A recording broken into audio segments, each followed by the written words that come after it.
I had a killer crew at that third phase sale, and third phase is unique in the way of you really can invest in the guys. I think really for the first time in training. First phase, it's just survive. And if you're an instructor, you're not putting a lot of investing in different people in first phase because 90% of them aren't going to be there the next week. Second phase, it's kind of the same thing. You get to invest a little bit more in them, but you got pool comp, you got all these other things. And then you guys get to third phase and you can actually invest in them because like you said, you're barring anything major, those guys are going to be your teammates. Yep. So there's still very much the instructor-student relationship, but now you can really start to invest in them. And that lesson that you just talked everybody through is my favorite lesson that I taught ever in my career and we call it detaching, the ability to stay detached. And from what I saw, and what I see right now in business as well is the number one skill that is going to determine if a leader is going to be successful or not is their ability to stay detached.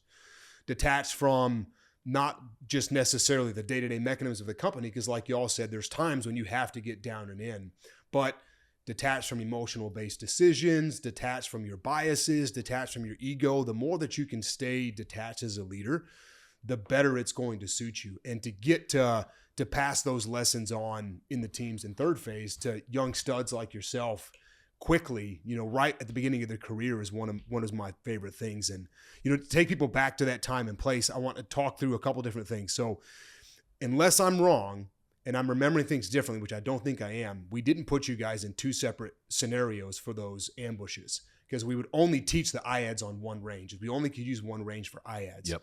It probably seemed like two different scenarios because of your perspective of what was going on. Mm-hmm.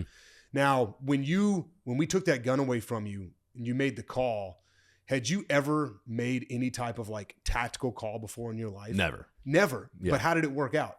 It was good because I could actually just, I oriented myself to the situation, and then it's not necessarily common sense, but with the classes you guys had taught us, it was like, okay, I'm applying like an academic learning to now this, but my bandwidth is not getting sucked by me just trying to shoot blanks back at instructors who are shooting at us. Absolutely. You know what I mean? Absolutely. And that's the big lesson of detachment is even if you're not perfected in that skill set, even if you're not a master of that skill set, if you stay detached, the answer just kind of shows up. We say it almost allows you to predict the future.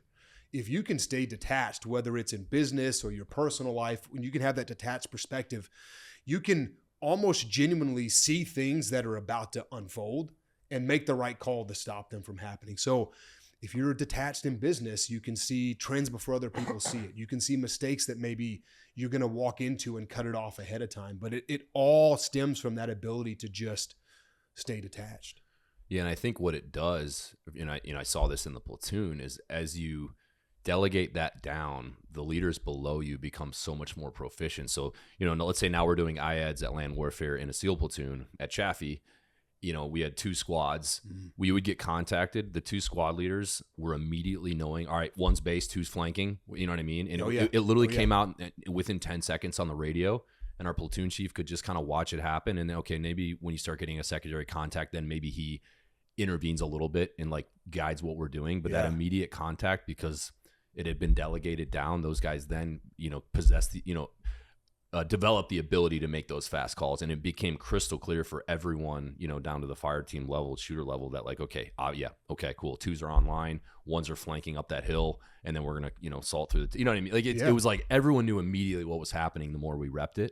And it wasn't this like one guy like, okay, I need twos to drop to an E and shoot there. Yeah. You over there. Where I think a lot of like civilians think like that's how it is. But the more you can kind of, I think you guys call it decentralizing the command over time, that makes the organization, better at everything. And I think that's definitely true with business, because I think a lot of businesses likely do the opposite.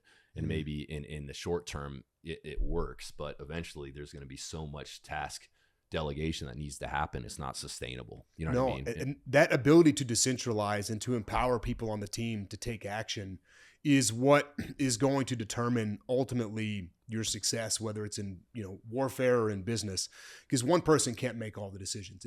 It's not, you watch a movie and it's almost always like, the officer with the sword or whatever, making the decisions. Like that's a recipe for disaster on a battlefield. And it's a recipe for disaster in business as well, because problems don't typically start. Let's take business. Problems don't typically start at the C-suite level. Like, where do problems typically start in any business? It's on the ground, wherever the product is, wherever the interaction is.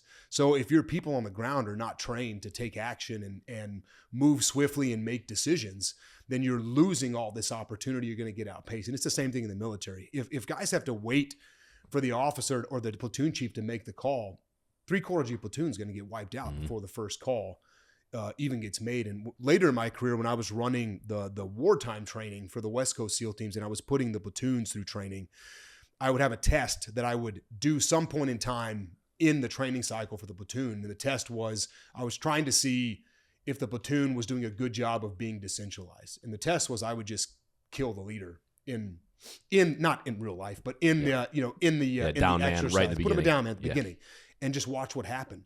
And good platoons, what happened was, it didn't matter. It literally did not make any difference whatsoever, because guys knew what to do and they were making stuff happen.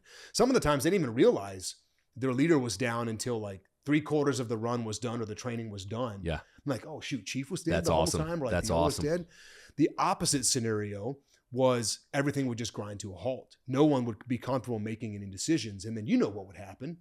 Our guys, our trainers that were playing the bad guys, would just wipe the field with everybody. Yeah, everyone would start going down. Everyone would go and then down. it's a complete shit show. 100. You know, we'd end up resetting the entire platoon or just stopping it and restarting, because if there's only one person on that, whether it's in business, whether it's in warfare, whether it's in your personal life, like if there's only one person that's a decision maker, you're setting yourself up for failure.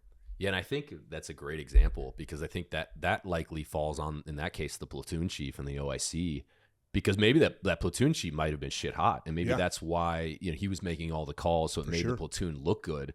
But as soon as you put him down, that platoon is not set up now to like just run the show without him. And so probably a lesson learned for him for, hey, you got to start letting your guys make calls. And you know what I mean? There's gonna be a time where you got to obviously step in, maybe as things get more dynamic. But for the most part, like, you got to let your squad leaders and even fire team leaders like make individual decisions based on just general intent, right? And that's such a good lesson. And it also, from a leadership perspective, makes your life as a leader so much easier, because then you can focus on the things that you need to focus on. I mean, just imagine if you were trying to run every single thing at Born Primitive. Like, you wouldn't ever have time to work out. You never have time for a family life. You never have time to do anything else. And the business probably wouldn't be successful. But by having good people on your team, giving them the training that they need, utilizing decentralized command and giving them the ability to make decisions and make things happen, you've got time. You've got time to then do what leaders should be doing, which is looking up and out, looking at potential pitfalls that are coming up that we can avoid or opportunities that we can take advantage of. But it would blow my mind in the military, and now when I work with businesses, when leaders are trying to do everything, I'm like, you're making your life so hard, and you're cutting off your team's ability to get stuff done, which is ultimately going to lead to not a lot of success in the long run.